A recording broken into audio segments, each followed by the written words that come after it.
నిన్న మీరు చూస్తే మూర్తి గారి డిబేట్ లో సంబంధమే లేకుండా రేణుకా చౌదరి గారు ఎంత అడ్డదిడ్డంగా మాట్లాడుతుందో మనం గమనించాం. మరి ఆవిడ మీద ఎందుకు కేసు పెట్టలేదు? మూర్తి గారి మీద ఎందుకు కేసు పెట్టలేదు?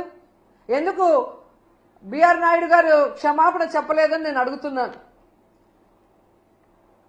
ఈరోజు సాక్షిలో మాట్లాడారన్నారు, అదే మాటలు ఆయన మాట్లాడిన విధానం తప్పు కృష్ణంరాజు అనే వ్యక్తి. కానీ అదే వార్తలు టైమ్స్ ఆఫ్ ఇండియాలో వచ్చాయి, అదే న్యూస్ ఈటీవీలో వచ్చింది. మరి వాళ్ళ ఆఫీసుల మీద ఎందుకు దాడులు జరగలేదు? వాళ్ళ మీద ఎందుకు కేసులు పెట్టలేదు? కేవలం సాక్షి మీద ఎందుకు దాడులు చేస్తున్నారు? అలాగే ఎందుకు సాక్షిలో మాత్రమే ఈరోజు కొమ్మినేని గారి మీద తప్పుడు కేసు పెట్టి అరెస్ట్ చేశారని నేను అడుగుతున్నాను. ఎందుకంటే కొమ్మినేని గారి మీద ఎప్పటి నుంచో లోకేష్ కి చంద్రబాబు నాయుడుకి కక్ష. గతంలో అమరావతి భూములు 3 పంటల భూములు దోచుకొని రియల్ ఎస్టేట్ చేస్తున్నారన్న క్రమంలో ప్రజలు అక్కడ ఎవరైతే తిరగబడ్డారో, రైతులు తిరగబడ్డారో అవన్నీ కూడా ఆయన తన డిబేట్ లో ప్రజలకు అందిస్తున్నారన్న కక్షతో ఎన్టీవీ యాజమాన్యం పైన ఒత్తిడి తీసుకొచ్చి ఆయనని ఆ ఛానల్ నుంచి బయటకు పంపించారు. అక్కడి నుంచి వేరే ఏ ఛానల్లో ఆయన వెళ్ళినా అక్కడ రానికుండా గేట్లు వేయించారు. సాక్షిలో ఉన్నారు కాబట్టి ఈరోజు ఆయన మీద కక్ష కట్టి ఇటు జగనన్నని భారతమ్మని ఇరికిస్తూ అటు కొమ్మినేని గారిని ఇరికించాలని ప్లాన్ చేయడం నిజం కాదా అని అడుగుతున్నాను. ఎందుకంటే ఈ డిస్కషన్ జరిగింది జూన్ 6వ తేదీ. ఆ రోజంతా ఎవ్వరూ మాట్లాడలేదు.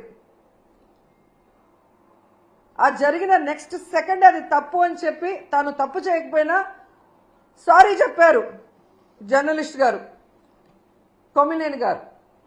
అయినా కూడా ఆ నెక్స్ట్ డే జూన్ 7వ తేదీ లోకేష్ గారు, చంద్రబాబు నాయుడు గారు పని కట్టుకొని టీడీపీ సోషల్ మీడియా ద్వారా వైరల్ చేసి ఏ విధంగా వచ్చిన జర్నలిస్ట్ కృష్ణంరాజు గారు మాట్లాడిన మాటల్ని ఇటు సాక్షికి అటు కొమ్మినేనికి ఆపాదిస్తూ తన అనుకూల పచ్చ ఛానల్స్ లో దాన్ని ఎలా విష ప్రచారం చేశారు, తమకు అనుకూలంగా ప్రచారం చేసుకొని ఆ రోజు మధ్యాహ్నం 3:09 లోకేష్ ట్వీట్ చేయడం జరిగింది. అంటే ఒక పథకం ప్రకారం చంద్రబాబు నాయుడు, లోకేష్, డీజీపీ గారు, ఇంటెలిజెన్స్ చీఫ్ వీళ్ళందరూ కూర్చొని ఇది చేయకపోతే ఈ విధంగా జూన్ 6న మార్నింగ్ జరిగిన ఆ డిస్కషన్ ని జూన్ 7 మార్నింగ్ నుంచి విష ప్రచారం చేస్తూ లేని వాటిని వక్రీకరిస్తూ తమ పచ్చ ఛానల్లో అనుకూలంగా